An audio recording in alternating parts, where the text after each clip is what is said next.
Sí, ingeniero. Ingeniero se ve. Bueno, vamos a empezar con el primer tema de la materia. Propiedades físicas de los fluidos.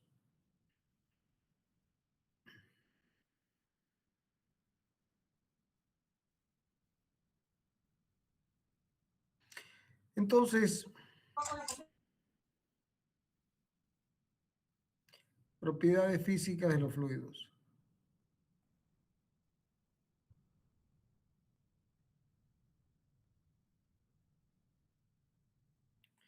Entonces, a ver, vamos a empezar definiendo fluido. O sea, la materia se llama mecánica de fluidos. Bueno, como ustedes saben, la mecánica es una rama de la física, ¿no? Que estudia el movimiento de los cuerpos, considerando la causa que produce ese movimiento. Si la relación causa-efecto, las interacciones que producen un movimiento, entonces se observa, se entiende lo que pasa y luego se describe utilizando una herramienta que es las matemáticas, el lenguaje universal para describir, cuantificar. Entonces, en este caso particular, se restringe el estudio a los fluidos. Bueno, entonces hay que entender qué se define por fluido. Entonces, los que hicieron el curso de mecánica racional recordarán que un cuerpo rígido, vamos a definir el fluido por oposición, un cuerpo rígido, es decir, un cuerpo rígido se define como un sistema de partículas, ¿no? Es decir, uno tenía un sólido, un sistema de partículas, y todas esas partículas, infinitas partículas, estaban vinculadas entre sí con lo que se llama la condición cinemática de rigidez. Es decir, que si uno considera la partícula I y luego considera la partícula J, la condición cinemática de rigidez establece que cuando el cuerpo se mueve, ¿no?, siempre la distancia de la partícula I a la partícula J es una constante para todo tiempo. Es decir, el cuerpo rígido es indeformable, ¿no? Es decir, ¿qué significa indeformable? Que no se deforma. El cuerpo rígido se desplaza, ¿no?, pero no se deforma, no cambia de forma. Por eso se llama rígido, indeformable. Ahora, en la práctica siempre se presentan deformaciones. Es imposible, cualquier elemento que esté sometido a una fuerza siempre va a experimentar una deformación. Lo que pasa es que la deformación es tan pequeña comparada con el movimiento que describe el cuerpo que uno puede despreciar esa deformación. Entonces, rigidez se entiende por deformación despreciable, o sea, prácticamente no deformable.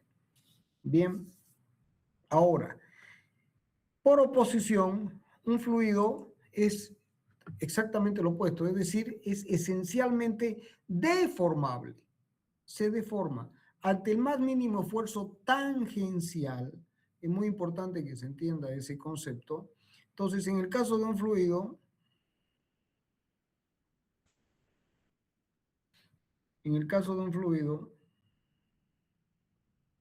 por ejemplo, agua en un recipiente,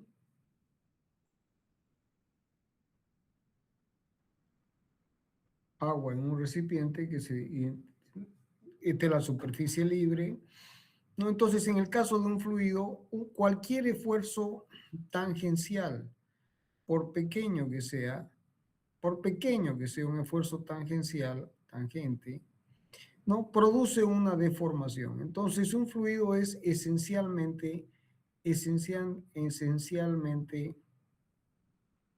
deformable. Pero, atentos con esto, ante esfuerzos tangenciales. Porque si uno aplica un esfuerzo normal, ¿no?, eso no va a suceder dependiendo de qué tipo de fluido uno tenga. Es decir, en el caso de un líquido, no van a haber deformaciones. O sea, para deformar un líquido ante tensiones normales hay que hacer un gran esfuerzo. Para deformar un líquido, un gas, ante tensiones normales no hay que hacer ningún esfuerzo. Entonces, cuando se cumple rigurosamente la definición de deformabilidad ante esfuerzos tangenciales, tanto para líquidos como para gases. Para tensiones normales, en los líquidos eso no sucede, hay que hacer grandes esfuerzos para deformar. Entonces, el fluido se va a definir como un sistema de partículas, nuevamente, un sistema de partículas, infinitas partículas, pero que en este caso son ante esfuerzos tangenciales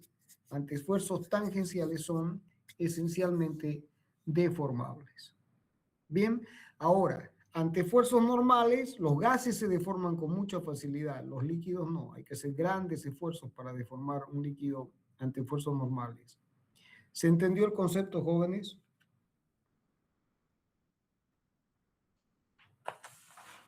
Sí, ingeniero. ¿Todos lo entendieron? Sí, ingeniero. Bien. Ahora, ¿qué se entiende por fluido? ¿Qué se entiende por fluido ideal? Bueno, un fluido ideal es aquel que va a cumplir con algunas condiciones, ¿no?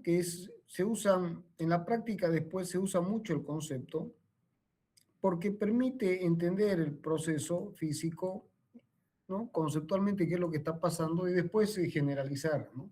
Entonces, ideal, un fluido ideal va a ser aquel que cumple con dos condiciones, ¿no? Por un lado, presenta fricción nula, o sea, en la práctica eso no sucede, lo que aparece es que es despreciable. Es muy, y eso se va a traducir en una propiedad física que vamos a ver más adelante, y es que su viscosidad es cero.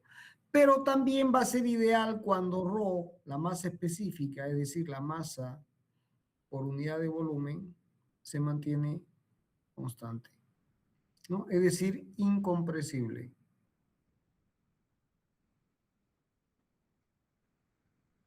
Bueno, en esas condiciones. Ahora, ¿no? El fluido se lo va a asumir, se asumirá el fluido como un medio continuo. Es decir, no se estudia esto a nivel molecular, porque si uno toma la molécula, por ejemplo, vamos a tomar un ejemplo, el agua.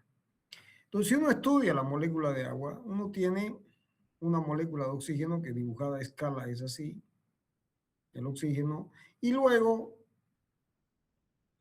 a 100 y pico grados, esto es un ángulo de 100 y algo grados, ¿no? Aquí se encuentra muy pequeñito el hidrógeno, un hidrógeno y aquí molecular.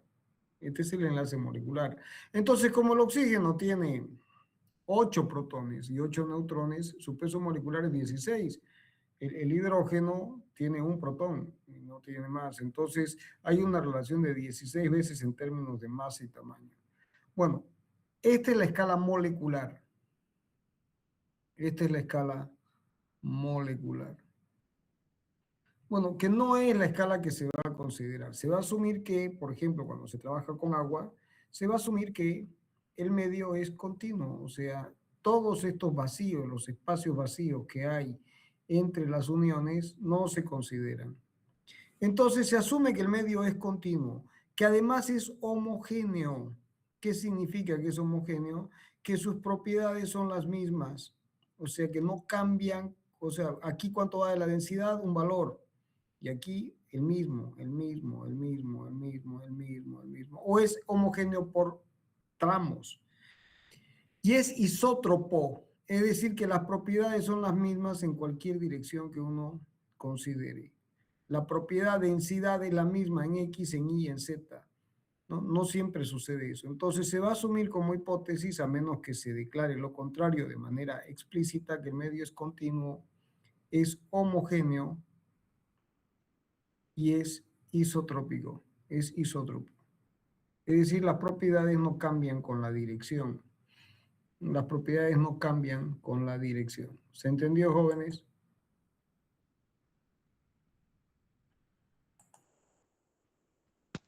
Sí, ingeniero. ¿Todos lo entendieron? Sí, ingeniero. Bien. Sí, ingeniero. Vamos a poner un ejemplo de lo que es un método discontinuo, pero que es continuo por etapas. Si ustedes toman, por ejemplo, un recipiente y lo llenan de agua, ¿no? Entonces van a tener agua en la parte inferior. Y si después le echan aceite, el aceite se va a poner en la parte superior. Entonces, claro, esta zona del fluido es homogénea e isótropa y esta también es homogénea e isótropa. Pero cuando uno considera esta porción, aquí no hay homogeneidad. No hay, ni tampoco hay isotropía, porque la densidad en la parte superior no es la misma que en la inferior. Y si uno considera las propiedades de densidad en este sentido y en este sentido o en este sentido, cambian. Entonces, pero sí se puede considerar que hay continuidad, homogeneidad de isotropía por partes. O sea, en esta zona se cumple la condición y en otra zona se cumple la condición. ¿Se entendió? Jóvenes, ¿se entendió? Sí, ingeniero. Bien. Ahora, ¿qué diferencia hay entre la mecánica de fluidos y la hidráulica? Todo esto empieza, desde el punto de vista histórico, lo primero que se desarrolla es la hidráulica. Y la hidráulica, como su nombre lo está diciendo, hidra es agua, ¿no? Entonces es el estudio del movimiento del agua. Entonces la hidráulica no es otra cosa que la mecánica, el estudio, la mecánica, el movimiento, el estudio del movimiento, la relación causa-efecto, pero en un fluido en particular. Es la mecánica, si ustedes quieren, es la mecánica del agua. De un fluido en particular, del agua. ¿Y por qué la hidráulica prosperó tanto? Porque el agua es el fluido más importante de la naturaleza, es decir, en la Tierra el fluido más importante de todos, pero de lejos, es el agua. Entonces, claro, estudiando el agua se desarrolló la hidráulica. Entonces, ¿qué es la hidráulica? Es la rama de la física que estudia la mecánica, la relación causa-efecto entre interacciones y el movimiento del agua en particular. Bien, mientras que la mecánica de fluidos se extiende a todos los fluidos.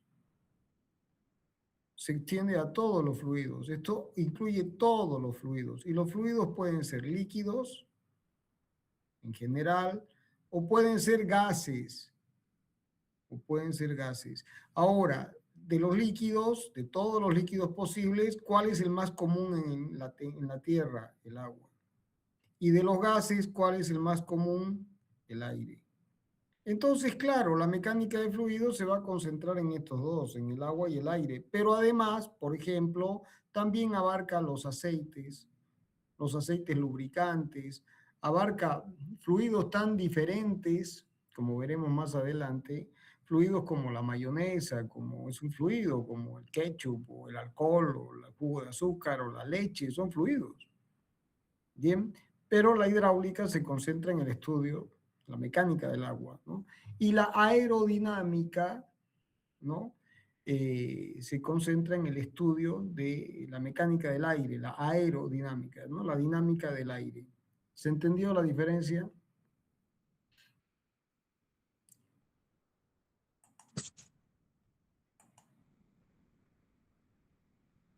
Jóvenes, ¿a quién le estoy hablando? ¿O ya están todos dormidos?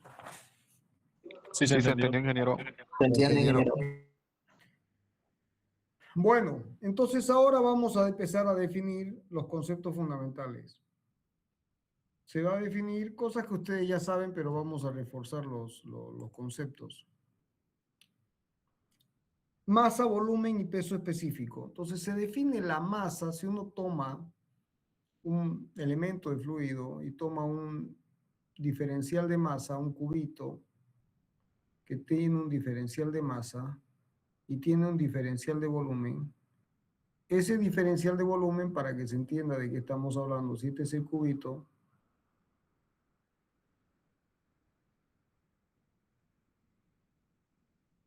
esto es diferencial de X, esto es diferencial de Y y esto es diferencial de Z, es decir, para un sistema Z y X. Entonces el volumen, el diferencial de volumen puede expresarse como dx, dy, dz, ¿no? Bueno, entonces en estas condiciones la densidad o la masa específica se define como el delta de masa dividido el delta de volumen. Y si uno quiere su valor preciso, bueno, habrá que tomar el límite para delta B tendiendo a 0. Y como el medio es continuo, se cumple la hipótesis de continuidad, las funciones son continuas, pues ahí viene el correlato físico-matemático, es decir, el medio continuo, entonces yo asumo que hay continuidad matemática. Entonces el límite de este cociente termina siendo la derivada de la masa respecto del volumen. Bueno, ¿y qué unidades tiene la masa específica? La masa específica tendrá unidades de masa sobre unidades de longitud al cubo. Y en el sistema internacional de unidades será kilos por metro cúbico. Y en el sistema centímetro, gramo, segundo, será gramos por centímetro cúbico, ¿no? Y aprendan a escribir bien las unidades. Esto es una K minúscula, ¿no? Así, no se escribe kilogramo o no, se escribe KG, está normado, aprendan a escribir, ¿bien? Bueno, esta propiedad física del fluido que se llama su densidad, su masa específica, la masa específica, es una función, depende de la temperatura y depende de la presión. Es decir, la masa específica va a ser una función phi de la temperatura y de la presión. O sea, cambia la presión atmosférica, va a cambiar la densidad. Cambia la temperatura, cambia la densidad. Entonces, por ejemplo, en el caso del agua, si uno grafica la densidad con la temperatura, como tienen en el apunte, se van a encontrar con que esto tiene un máximo y luego decrece. Este máximo se obtiene a 3,98 grados centígrados. Bien, entonces no hay que olvidarse que las propiedades son función, dependen, cambian con la temperatura y cambian con la presión. ¿Se entendió? Sí, ingeniero. Sí, ingeniero. Bueno, el volumen específico que se denota en el apunte aparece como la letra griega psi, que es una cosa más o menos así, sí, bueno, la letra griega psi no es otra cosa que la inversa, es el volumen específico, o sea, por unidad de masa. Fíjense que uso la letra B con una rayita para decir volumen, para evitar que no se confunda con velocidad. Entonces, el volumen específico, y si se toma el límite, el volumen específico psi será el límite para el delta M tendiendo a 0 de delta B sobre delta M igual a dB a dm. ¿Y qué unidades tiene? Bueno, las unidades del volumen específico serán unidades de volumen sobre unidades de masa. En el Sistema Internacional de Unidades o Sistema MKS, metro kilo segundo será metro cúbico por kilo. Y en el sistema CGS, centímetro, gramo, segundo, será centímetro cúbico por gramo. ¿Se entendió hasta ahí?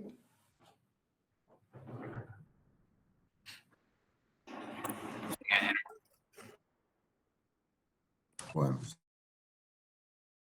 Entonces ahora se da un paso adelante y se define el peso específico. Bueno, el peso específico, como su nombre lo indica, se define como gamma y no es otra cosa que el peso específico, es decir, por unidad de volumen, ¿no?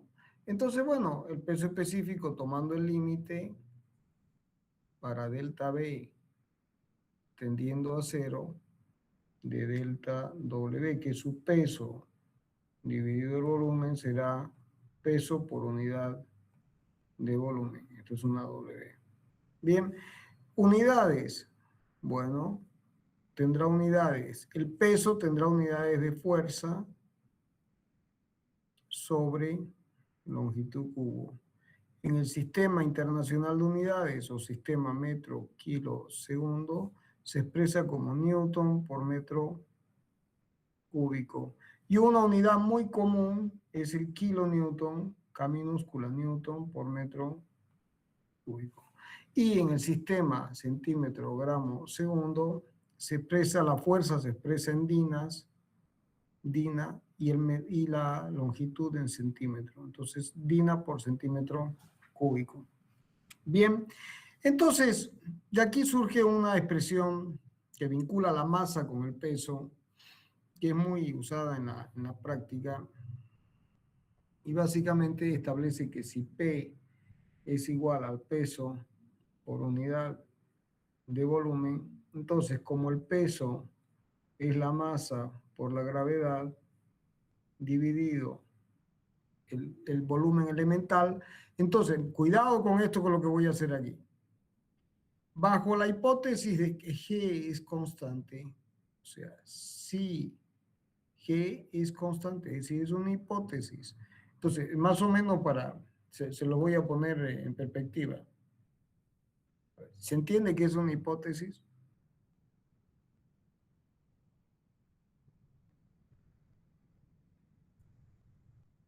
¿Se entiende que es una hipótesis? Es un supuesto. Es un supuesto. ¿De acuerdo? Es un supuesto. Entonces, estamos suponiendo. Si después ese supuesto no se cumple, no se cumple. ¿Se entiende? Sí, ingeniero. Voy a poner un ejemplo para que les quede grabado. Hipótesis. Porque ya estamos en ese nivel ya. Los tarados del gobierno entienden lo que está pasando con el combustible. Entonces, como entienden, resuelven. Es una hipótesis, es un supuesto. Lo más probable es que no entienden nada, por tanto no resuelven. ¿Se entendió? Sí, sí, sí. Entonces, cuidado con las hipótesis en su vida. O sea, estos tipos de hipótesis piensan. No, no pienses, es un supuesto, es una.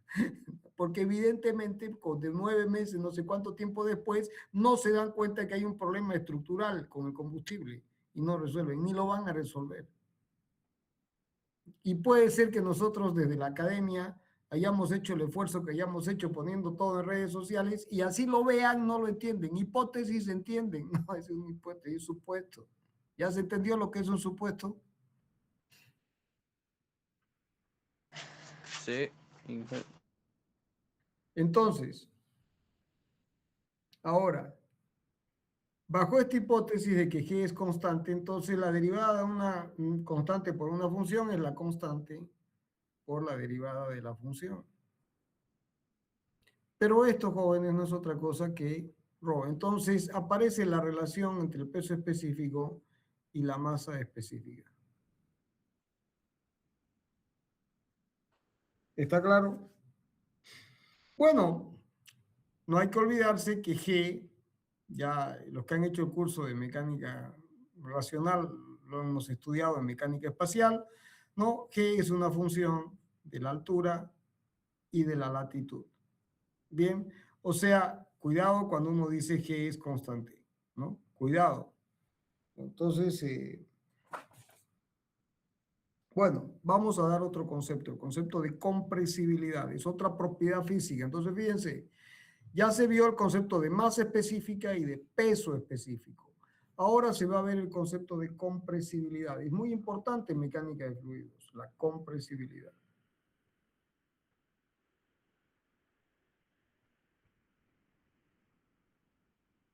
O sea, si ustedes toman, para que se entienda,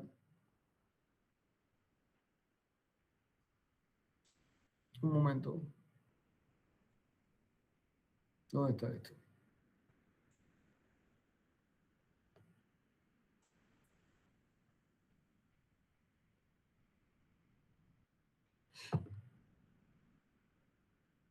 Un momento.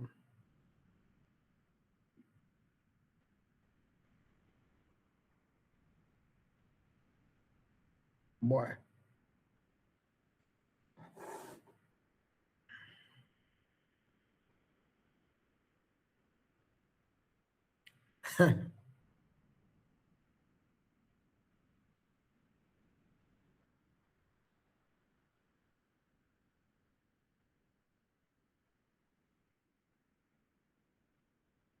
A ver, un momento, jóvenes, ya que perdí el...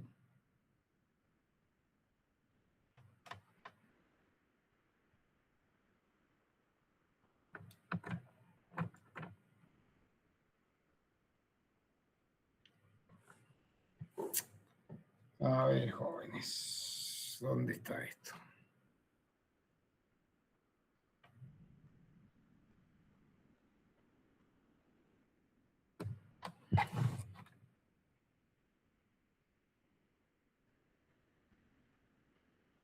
Ah, aquí está.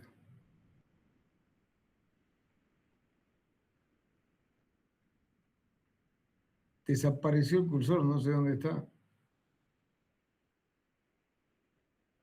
¿Lo ven el cursor en la pantalla? No, no se ve nada. Ya, un segundo, vamos a un ratito ya. No sé qué se ha hecho el cursor.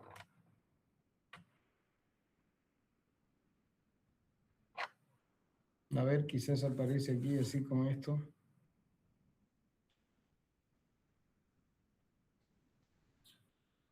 Ahí está, ahí apareció. Este estaba...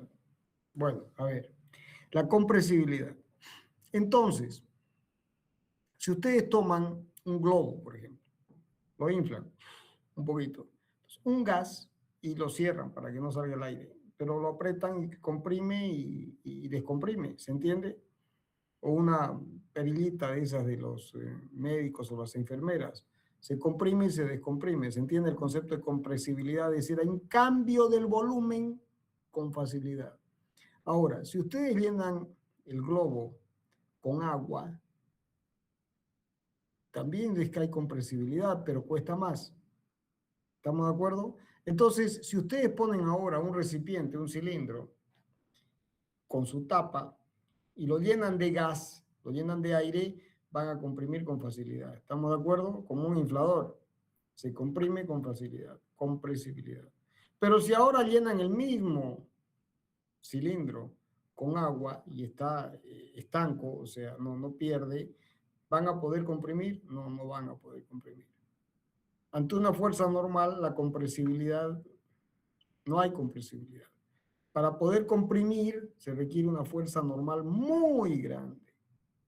Entonces, es una propiedad física del fluido, el resistir los esfuerzos de compresión. O sea, es la resistencia, la oposición que presenta el fluido, que es compresibilidad.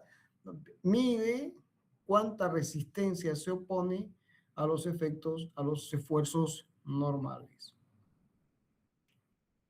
Entonces, si uno tiene el fluido y pone el pistón y pone aquí, entonces el esfuerzo normal es una fuerza y esto es el área, ¿no? Esto es el área. Entonces, la tensión normal, sigma, se define como la fuerza dividido el área, ¿no? Dividido el área. Bueno, entonces la compresibilidad es esa resistencia, la resistencia que opone el cuerpo a deformarse. Entonces, si uno parte de la base de que la masa, la densidad o la masa específica es masa por unidad de volumen, es decir, la masa despejando de ρ por B, y ahora uno hace el diferencial de masa será el diferencial de un producto, es decir, ρ diferencial de B más B diferencial de ρ. Pero cuando comprimo, cambia la densidad y cambia el volumen, lo que no cambia es la masa. A menos que gane o pierda masa, no va a cambiar. Entonces, sin ganancia ni pérdida de masa, este diferencial vale 0. No cambia, no hay cambio. Entonces, con esa condición de que no hay ganancia ni pérdida de masa, entonces de aquí se puede despejar que ρ diferencial del volumen es igual a menos B diferencial de ρ. Es decir, que diferencial de B sobre B es igual a menos diferencial de ρ sobre ρ. Y esta ecuación es muy importante, jóvenes. Esta ecuación es muy importante porque lo que está diciendo es que el cambio del volumen, delta B, respecto del volumen inicial, B, es igual aquí.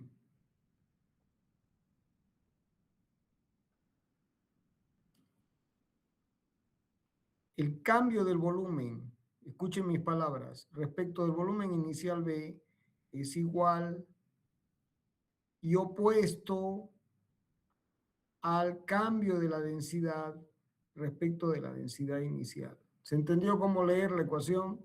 O sea, si el volumen aumenta, la densidad tiene que disminuir.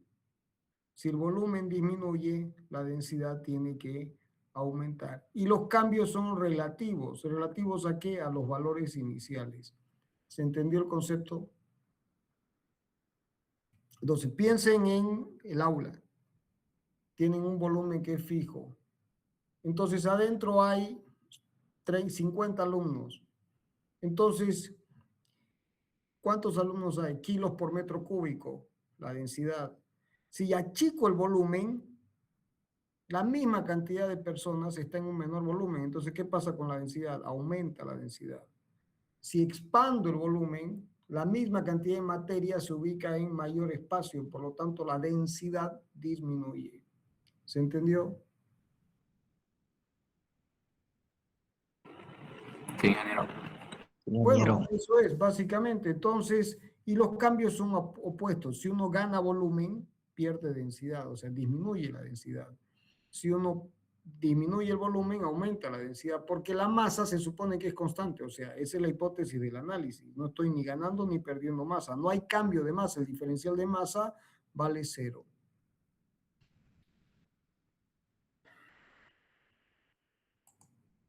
Bien. Entonces, bajo esas condiciones, partiendo de la ecuación anterior, partiendo de esta ecuación,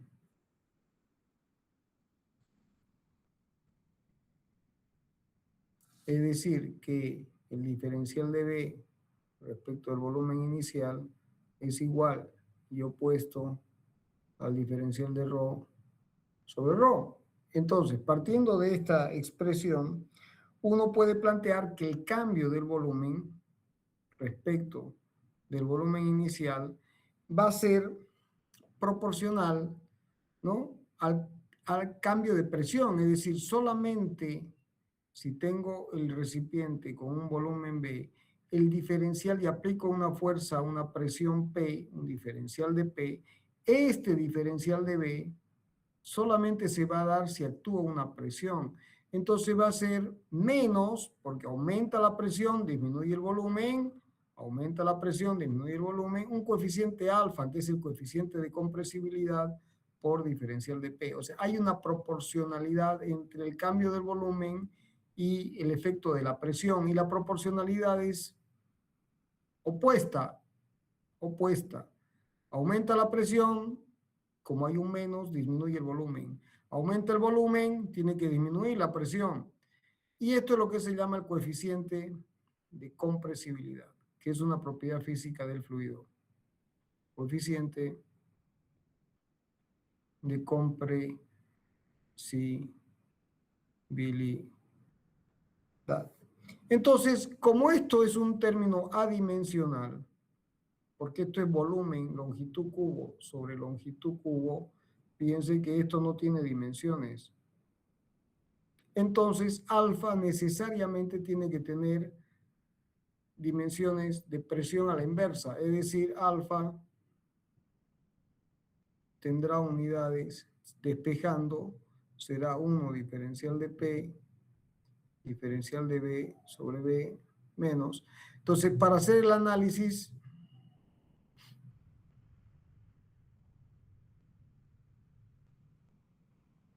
esto es alfa, entonces las dimensiones de alfa serán dimensiones de presión, ¿no? O sea, fuerza sobre longitud cuadrado dividido por longitud cubo sobre longitud cubo. Esto se simplifica. Entonces, esto es inversa de presión.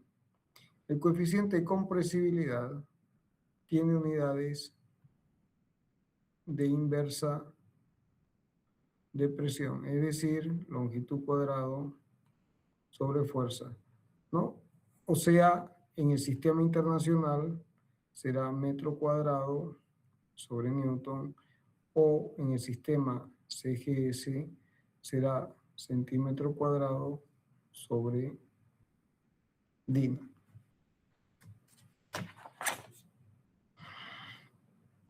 ¿Se entendió?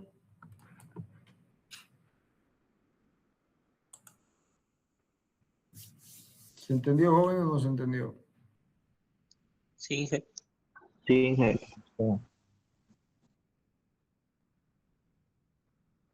¿Qué le pasa a esto? Bien. Entonces, ahora, fíjense que en el apunte van a tener la compresibilidad de los líquidos. Nuevamente se cumple la condición de que la compresibilidad es una función de la temperatura y de la presión. Exactamente como la densidad o el peso específico. O sea, cambia con la temperatura y la presión. Ahora, a presión, a temperatura ambiente, que es generalmente donde se hace la ingeniería, y a presión atmosférica, bueno, tendrá un valor definido. Y ahí tienen valores para el agua, la glicerina, el mercurio, y ven cómo cambia la compresibilidad, no para el agua en función de la temperatura. Ahora, saquen papel y lápiz que van a anotar esto. Y lo vamos a hacer de una vez bien para siempre. Compresibilidad de los gases. En los gases la compresibilidad es distinta. Saquen papel y lápiz porque eso hay que aclararlo en el apunte. Me avisan cuando estén listos. ¿Ya están listos? Sí, ingeniero. ¿Todos están listos? Sí, sí. Sí, Bueno, entonces pongan Sí, jefe. compresibilidad de gases.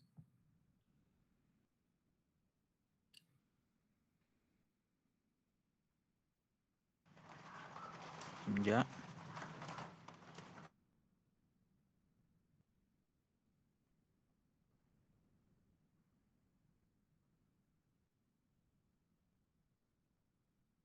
Bien, entonces se empieza con la experiencia de Boyle-Mariotte. La experiencia de Boyle y de Mariotte.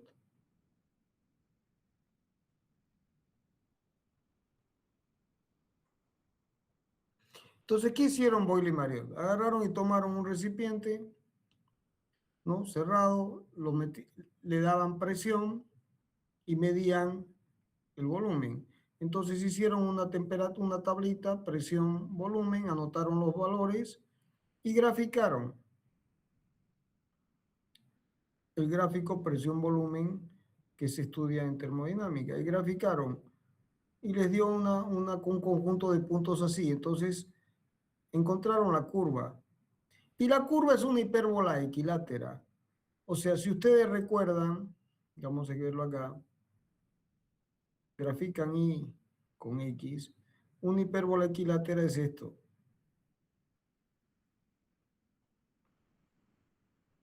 Bueno, aquí esto pasa en el origen. Entonces, esto es y esto es x.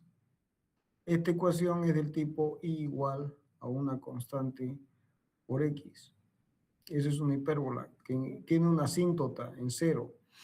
Entonces, y por x es constante. ¿Se acuerdan, no es cierto? Bueno, en este caso, cuando el volumen tiende a 0, la presión tiende a infinito, y cuando el volumen tiende a infinito, la presión tiende a 0. Entonces, Boyle y Mariette se dieron cuenta que P por B, es decir, I por X, era una constante.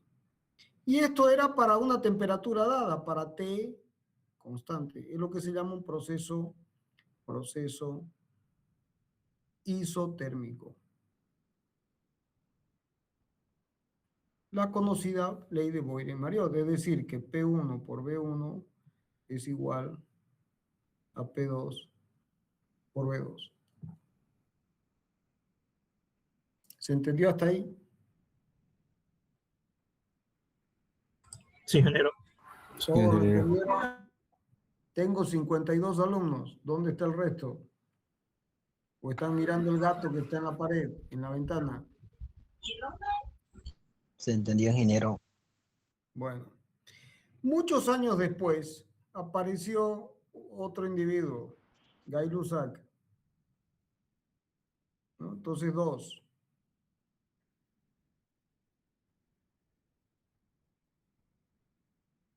Y Gay-Lussac lo que hizo es agarrar y decir, bueno, vamos a estudiar. Gay-Lussac estudia la relación presión-volumen, pero cambia la temperatura. Entonces, al cambiar la temperatura, le dan curva, le da una familia de curvas, le da así, todas paralelas.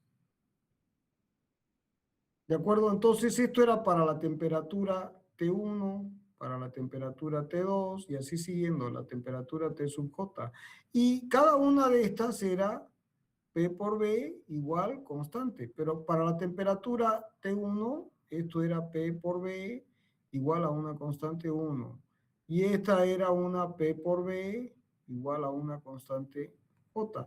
Entonces, como lo que cambia es la temperatura, Gay-Lussac estudia el valor de la constante, de esta constante, con la temperatura, y la grafica, y le da una línea recta. Entonces, la ecuación de esa línea, de esa recta, si ustedes recuerdan de geometría analítica, es I igual a M por X, siendo que si esto es tita, la tangente de tita es la pendiente. Bueno, listo. Entonces, él saca esta pendiente. Para este ángulo tita, saca la tangente de tita. Entonces, la constante era esta tangente, una constante estrella, la vamos a llamar, multiplicado por la temperatura. Entonces viene aquí y sustituye. Lo que hizo fue sustituye,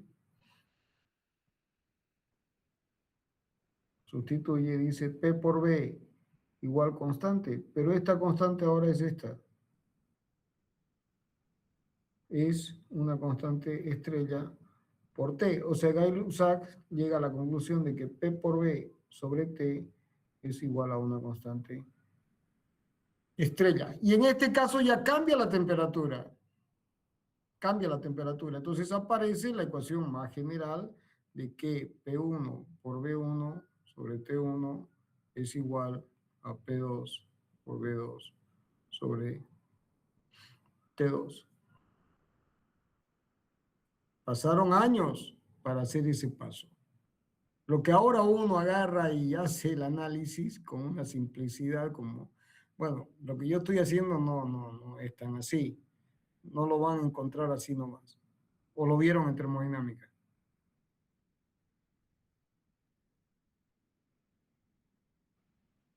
Jóvenes, Sí. ¿sí lo vieron? Demostrado. No. No tanto así, No. pero Demostrado, no. Vamos a entender. Vamos a entender. Probablemente este proceso llevó más de 100 años, 50, 100 años. Bien. Ahora, Demos un paso adelante. Más adelante aparece el concepto de mol y de masa y del número de Avogadro. Entonces, un mol no es otra cosa que una fracción de la masa. Entonces, la masa dividido el peso molecular es lo que se llama el mol. Un mol de algo es la masa dividido el peso molecular. Es decir, que la masa puede expresarse como el mol por el peso molecular. Es la masa expresada como un múltiplo del peso molecular. Por ejemplo, yo peso 65 kilos. ¿De acuerdo? Entonces, a eso le vamos, y mi peso molecular es ese. Entonces, 130 kilos, ¿cuántos moles son? 2. 2 veces 65. Uno de ustedes pesa 80 kilos. Entonces, 240 kilos son 3 veces. 3 moles. ¿Se entendió el concepto de mol? Es el múltiplo del peso molecular. La masa expresada como un múltiplo del peso molecular. Es una unidad de masa. Pero como múltiplo ¿de quién? Del peso molecular. Entonces, empezaron a analizar y decir, bueno, ¿qué pasa con la ecuación de Boyle-Mariotte, la extensión de Gay-Lussac, cuando incluyo y analizo distintos gases? Es decir, estudio el aire, porque empezaron estudiando el aire, era el gas más común. Pero ¿qué pasa si estudio el gas de hidrógeno? ¿Qué pasa si estudio el gas del dióxido de carbono? O sea, distintos gases. ¿Cuál es su comportamiento? ¿Cuál es su comportamiento? Entonces se dan cuenta de que esta constante volvía a cambiar. Entonces, esta constante dependía del número de moles. Entonces, si aquí uno ponía el número de moles, n, esto es el número de moles, n, el número de moles, y aquí uno ponía la constante, aparece otra vez otra recta así, y los puntos se alinean de esta forma. Entonces, nuevamente, este es el ángulo θ, esto es la tangente de θ. Entonces, esta ecuación, ¿cuál es? Es n igual a otra constante, la vamos a llamar 2 estrellas, que es la tangente, multiplicado por c estrella, que es esto. Entonces, si ahora sustituimos, nos queda P por B sobre T es igual a C estrella, despejando de aquí, hice algo mal. Esto es al revés, van a disculpar, vamos a corregir. Esto es C estrella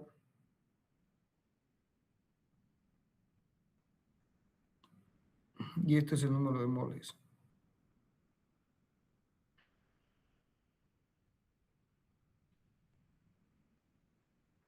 Entonces, esta ecuación hay que corregirla y esto vale C estrella va a ser a una C', vamos a llamarla para no confundir, por N. Entonces, ahora esta C estrella la sustituyo aquí y vale C' por N.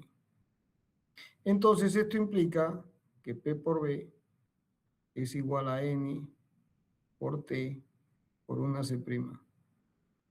¿Se entendió? ¿Se entendió hasta ahí, jóvenes? Sí, ingeniero. Sí, ingeniero. Y esta C' resultó que es constante de las constantes de la constante. O sea, no vuelve a cambiar más. No vuelve a cambiar más. Esta es una verdadera constante. Entonces la llamaron R. Por eso se llama constante universal. Universal de los gases. Porque no cambia más. Entonces llegaron a la ecuación que P por B para un gas ideal, P por B vale NR, que es la ley de compresibilidad de los gases. ideales de los gases perfectos. Que jóvenes, aunque parezca increíble, la mayoría de los gases de aplicaciones prácticas se comportan como gases perfectos, ¿no? Por supuesto, si las presiones son muy grandes y las temperaturas son muy grandes, aparece un factor de corrección para gases reales y esto deja de ser, como ustedes deberían haber visto, ¿no? Eso es gases perfectos, esto es gases ideales. Y para gases reales, aparece gases reales para P muy grande, presiones muy grandes y temperaturas muy grandes, entonces P por B es igual a un factor Z por N por RT. Bien, bueno, en la mayoría de las aplicaciones prácticas y en mecánica de fluidos se cumple esta condición. Entonces, la ley de los gases perfectos es la ley de compresibilidad para los gases. ¿Se entendió? Sí, ingeniero. Ingeniero. Bueno, entonces de esta ley se sacan las ecuaciones para los distintos tipos de procesos. Entonces, si uno tiene que P por B es igual a nRT, entonces si el proceso es isotérmico, entonces T es constante. Entonces eso implica que P por B es igual a NR por una constante. Entonces, como esto es una constante y para masa constante, o sea, no cambia la masa, todo esto ¿cómo es? Constante. O sea, P por B igual constante. Ahora, si el volumen es constante, el proceso se llama isocórico. ¿Qué es constante? El volumen. Entonces, volvemos a esta expresión y queda P por una constante es igual a nRT. Pero esto es constante y esto es constante, o sea, P sobre T es igual constante. Proceso isocórico. O sea, ¿qué significa esto traducido a ecuaciones? Que esto significa que P1 por B1 es igual a P2 por B2. ¿Y qué significa que esto es constante? Que P1 sobre T1 es igual a P2 sobre T2. ¿Se entendió? Jóvenes, ¿se entendió? Ingeniero. Ahora, Ingeniero. hay un proceso más, que es el proceso isobárico, es decir, presión constante. Entonces, como la presión es constante, P por B es igual a nRT, entonces esto es constante. Entonces queda, perdón, tomar esto.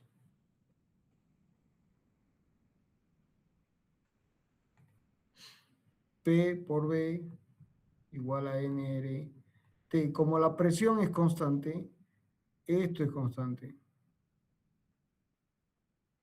Entonces, B sobre T es constante. B sobre T es constante. Entonces, esto implica, cambiamos color, que B1 sobre T1 es igual a B2 sobre T2. Entonces, a partir de la ley general de los gases, es decir, a partir de esta ley,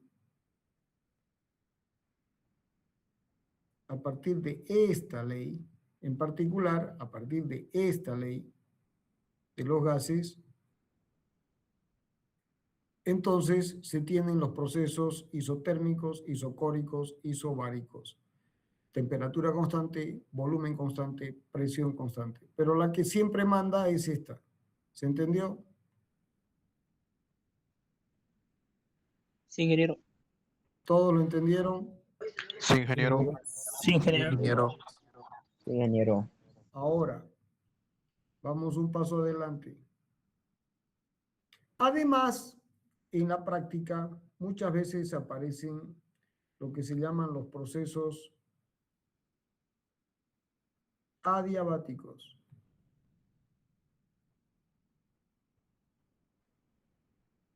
¿Qué significa adiabático? Significa que el intercambio de calor es nulo. Esto es calor.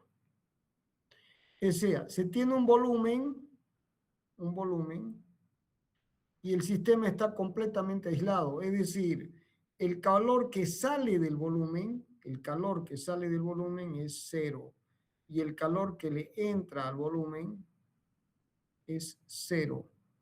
El sistema está aislado y no intercambia calor. Es decir, cuando no hay intercambio de calor, se dice que el proceso es adiabático. ¿Se entendió el concepto? Sí, ingeniero. Sí, ingeniero.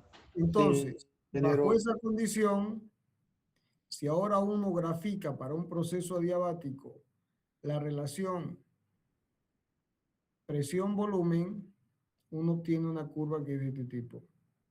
También es de este tipo, pero ya no es, la ecuación ya no es P por B constante, sino que es P por B a la K igual constante. Aquí aparece un exponente. En los procesos adiabáticos se cumple esta condición, P por B a la K igual constante. Y esto es lo que se llama el exponente de la politrópica. A esta curva se la llama politrópica. La relación presión-volumen es la politrópica, pero K puede valer 1. Si K vale 1, el proceso es isotérmico, pero si K toma un valor en particular, ¿no? Un valor específico, el proceso es adiabático, es decir, no intercambia calor con el medio. ¿Se entendió? Sí, ingeniero. Sí, ingeniero. Bien. Ahora, estas ecuaciones se pueden escribir, esta ecuación que es es la común, que es la que se conoce para el flujo adiabático, que es P por B a la K, también se puede escribir de varias formas. Fíjense, P por B a la K igual constante. Pero yo sé que si, también tiene que cumplir la condición P por B igual a nRT. ¿No es cierto? También tiene que cumplir esta condición. Bien, entonces, de aquí podemos escribir lo siguiente, fíjense. Si uno divide B por el número de moles, la masa uno la puede expresar, el número de moles lo puede expresar como M sobre el peso molecular por RT. Este es el número de moles. Entonces, si uno pasa dividiendo la masa, aquí, queda del otro lado R sobre el peso molecular por T. Pero esto no es otra cosa que 1 sobre ρ, porque ρ es la masa sobre el volumen. Es decir, que también la ley de los gases puede escribirse como P sobre ρ igual, y a este cociente, que es la constante universal, pero dividida por el peso molecular del gas, se la llama constante particular del gas. Esto es la constante, esta es la universal que vale para todo, vale siempre. Esta es la constante universal. Pero si uno divide la universal por el peso molecular de un gas específico, uno obtiene la constante particular del gas.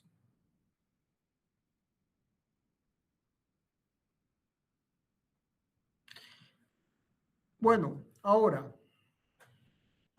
si además usamos esta expresión, ahora, la que tiene la constante particular, y la metemos, podemos de aquí, por ejemplo, podemos P sobre ρ, de aquí podemos despejar, volvemos aquí, vamos acá, P por B a la K igual constante. Entonces, como B, de aquí, B es igual a masa sobre ρ, Entonces uno puede escribir P es igual a B es la masa sobre ρ todo a la K igual constante. Esto implica que P por M a la K sobre ρ a la K es igual constante. Pero la masa, esto se puede escribir como P sobre ρ a la K es igual a una constante sobre la masa a la K. Pero la masa es constante. No puede cambiar la masa. O sea, para que cambie la masa tengo que ganar o perder masa. Entonces, mientras no haya cambio de masa, esto es constante. O sea que una ecuación para flujo adiabático es P por B a la constante. Pero si no hay cambio de masa, también se cumple que P sobre ρ es constante. Es otra forma de escribir el flujo adiabático.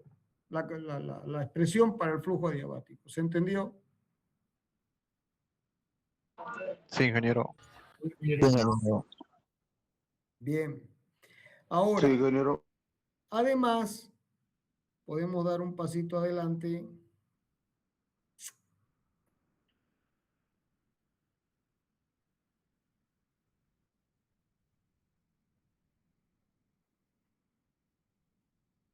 Un segundo. Aquí vamos a dar un paso adelante. Entonces, además, en esta expresión, fíjense, aquí yo puedo poner P por B igual a nRT. Entonces, puedo despejar la presión. Yo sé que P por B a la K es una constante. O sea que puedo decir que P es una constante sobre B a la K. Y esto lo meto aquí. Entonces nos queda que una constante sobre B a la K por B es igual a nRT. Pero fíjense que esta constante con esto, todo esto es constante. O sea que T, esto implica que una constante es igual a T por B a la K sobre B. O sea, T por B a la K menos 1. Conclusión, esto también es constante. ¿Se entendió? Entonces, para flujo adiabático, voy a cambiar pizarra, para flujo adiabático se va a cumplir, para flujo adiabático se va a cumplir la ecuación de los gases en su expresión general o con la constante particular del gas, P sobre ρ,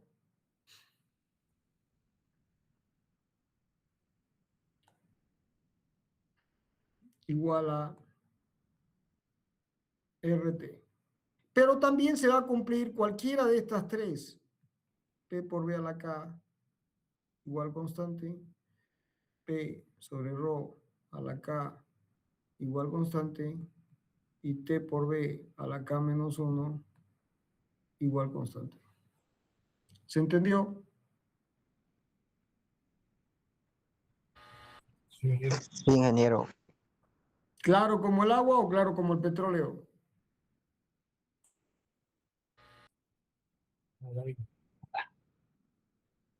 ¿Se entendió, amigos? Sí, ingeniero. Sí, ingeniero. Sí, ingeniero. Ahora, un tema más.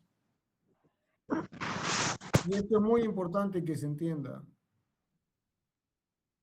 Fíjense que en la ecuación de los gases, P por B es igual a nRT. ¿Pero qué es P por B? P por B es trabajo. P por B es trabajo. Es el trabajo de una fuerza. Esto es trabajo.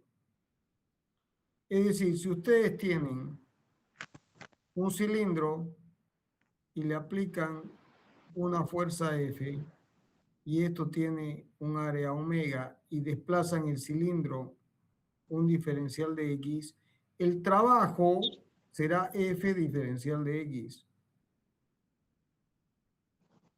Bien, F diferencial de X. Pero esta fuerza que uno aplica para mover el cilindro es en contraposición de la presión. Entonces, esta fuerza no es otra cosa que la presión por el área, porque no hay que olvidarse que presión es fuerza sobre área por el diferencial de X. O sea que el trabajo que uno realiza cuando está comprimiendo el aire dentro de un cilindro es P, pero omega diferencial de X, ¿qué es? Es diferencial de B.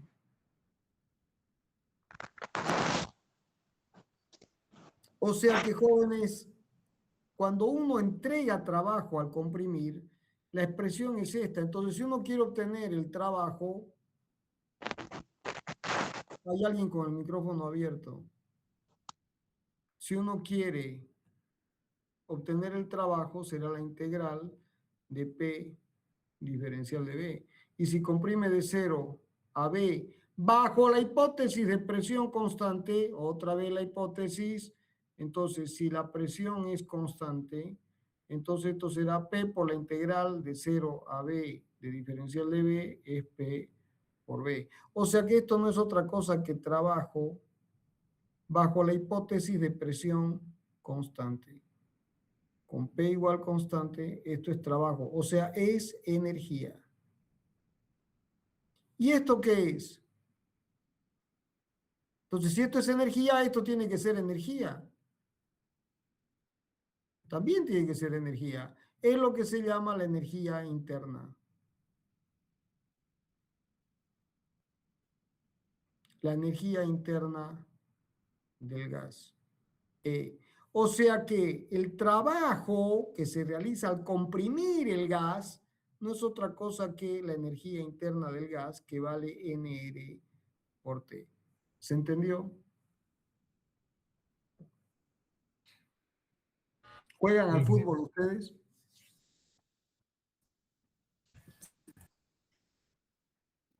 Sí, ingeniero. Ingeniero, sí. Ingeniero. ¿Han inflado una pelota de fútbol alguna vez? Sí, ingeniero. Sí, ingeniero. Entonces, Sí, piensen en ingeniero. la pelota de fútbol. Bien, la vamos a inflar.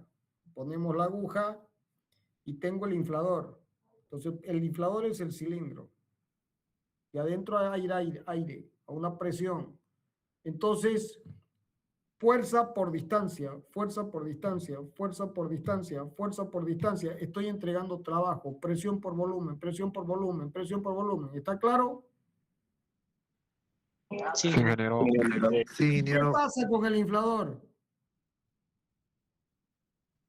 Se calienta. Se calienta, aumenta su temperatura. ¿Por qué? Porque aumenta su energía interna. Porque P por B es igual a nRT. N es el número de moles de aire en cada pistoneada. R es la constante universal, no cambia. Y T, si yo estoy entregando trabajo, estoy entregando energía, ese gas tiene que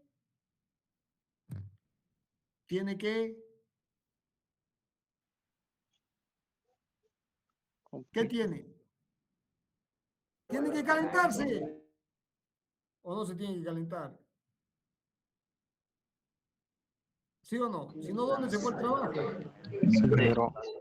Ahora, si yo ahora descomprimo y hago que el gas se expanda, o sea, el gas realiza un trabajo, te está perdiendo energía. ¿De dónde la saca? De la energía interna. Entonces, ¿qué pasa con la energía interna? Disminuye y por tanto el gas se enfría. Entonces, cuando se entrega trabajo de compresión, cuando se comprime, uno está entregando energía, aumenta la energía interna, aumenta la temperatura. Cuando el gas realiza un trabajo, se expande, realiza un trabajo, entonces tiene que sacar la energía de algún lado. ¿De dónde la saca? De la energía interna. Entonces el gas pierde energía interna y en consecuencia se enfría. ¿Se entendió? Sí, ingeniero. Sí, ¿Cómo lo ingeniero. entendieron? Sí. Entonces, jóvenes, resulta que esta ecuación no es otra cosa que una manifestación Esta ecuación no es otra cosa que una manifestación del principio de conservación de la energía. El trabajo externo no es otra cosa que energía interna. Y el diferencial de energía interna se va a expresar como N por R por el diferencial de temperatura, ¿no? Y por definición, ahora vamos a obtener la energía interna. Entonces, integrando entre 0 y E y entre 0 y T. Entonces, esto me da E. Y si todo esto es constante, será NR por la integral de 0 a T de T entre 0 y T. Y esto será entre 0 y E. Entonces, esto es E menos 0. Ahora van a ver por qué lo estoy haciendo así. NR por T menos 0. Entonces, jóvenes, que quede absolutamente claro que la energía 0 es a temperatura 0. 0 Kelvin. O sea, a la temperatura de 0 Kelvin, la energía interna vale 0. O sea, la escala de temperaturas es 0 absoluto. El 0 absoluto. Y el 0 absoluto está asociado a una energía interna igual a 0. Y aquí tendré 273.15 Kelvin, que equivale a 0 grados centígrados. ¿Se entendió? ¿Se entendió la definición de energía interna asociada con la temperatura a 0 grados? ¿Se entendió o no se entendió? Sí, Sí, ingeniero. Sí, ingeniero. Ahora, Sí, ingeniero. vamos a hacer un termómetro. ¿Cómo se hace un termómetro? Es muy simple, jóvenes. El termómetro se toma una escala. ¿Y qué es lo que hicieron? ¿Qué hizo Celsius? Un individuo que apellidaba Celsius. Agarró el tipo y dijo, bueno, voy a usar como termómetro, ¿no? O sea, yo me doy cuenta que con la temperatura los líquidos se dilatan. Entonces voy a usar el líquido más abundante en la naturaleza y voy a definir esta escala. Cuando está aquí el agüita, cuando el agua está aquí, ¿no? El agua está aquí, 0 grados. Y luego hago que el agua se dilate hasta llegar aquí. Y cuando llega aquí, esto es líquido y esto es vapor. Aquí empieza a cambiar de estado. Entonces, cuando llega a cambiar de estado, cambia de líquido a vapor. Entonces agarro y digo, bueno, aquí tengo sólido, y aquí tengo líquido, y aquí tengo vapor. Entonces, aquí digo que la temperatura vale 0 y aquí digo que la temperatura vale 100. Y esto lo divido en 100 partes iguales. Esto es lo que se llama 1 grado Celsius. ¿Se entendió la definición? Sí, ingeniero. Ahora, si al poco tiempo que hicieron esto, se dieron cuenta que el agua podía bajar de 0. O sea, habían temperaturas menores al 0, habían temperaturas negativas. Entonces la pregunta que se hicieron fue, ¿y hasta dónde va a ser la temperatura negativa? ¿Hasta dónde va a ser la temperatura negativa? Entonces, Kelvin se dio cuenta de que podía extrapolar la curva y encontró menos 273.15, es decir, agarró y sacó que esto podía bajar, si esto era la temperatura, y esto es 100, y esto es 0, podía bajar, pero donde ya no podía bajar más era en menos 273.15. Entonces a esto le dio el 0 absoluto. 0 absoluto. Este es el 0 absoluto. Entonces de aquí surge y agarró, y el tipo no era ningún tribilín, ¿para qué se iba a complicar la vida? Si esto estaba dividido en 100 partes iguales, dividió esto en 100 partes iguales, esto dividió en partes iguales hasta llegar, por eso es que hay un 3,15. Entonces, claro, la temperatura aquí, la temperatura absoluta, va a ser la temperatura en grados Celsius más 273.15. Y vinculamos la temperatura absoluta con la temperatura en grados centígrados. ¿Se entendió? Jóvenes, ¿se entendió? Sí, ingeniero. Sí, ingeniero. Bueno, entonces, ahora damos un paso adelante. Si ahora, no sé qué se hizo esto.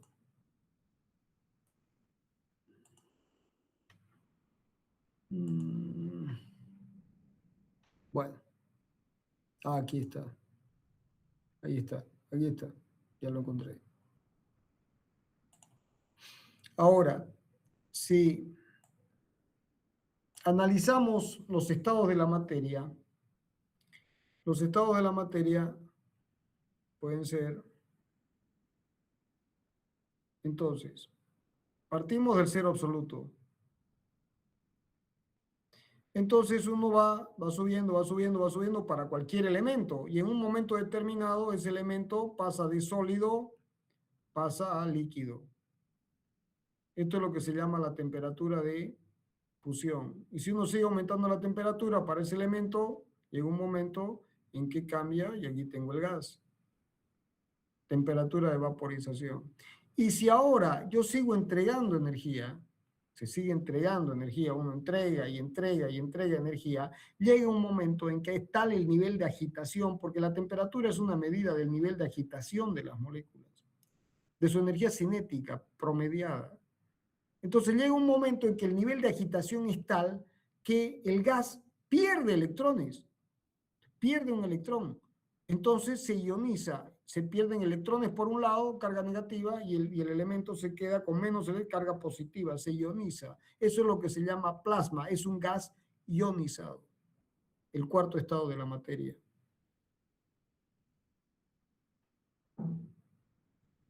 Entonces uno sigue levantando la temperatura hasta que hay ionización. Y esto es lo que se llama plasma.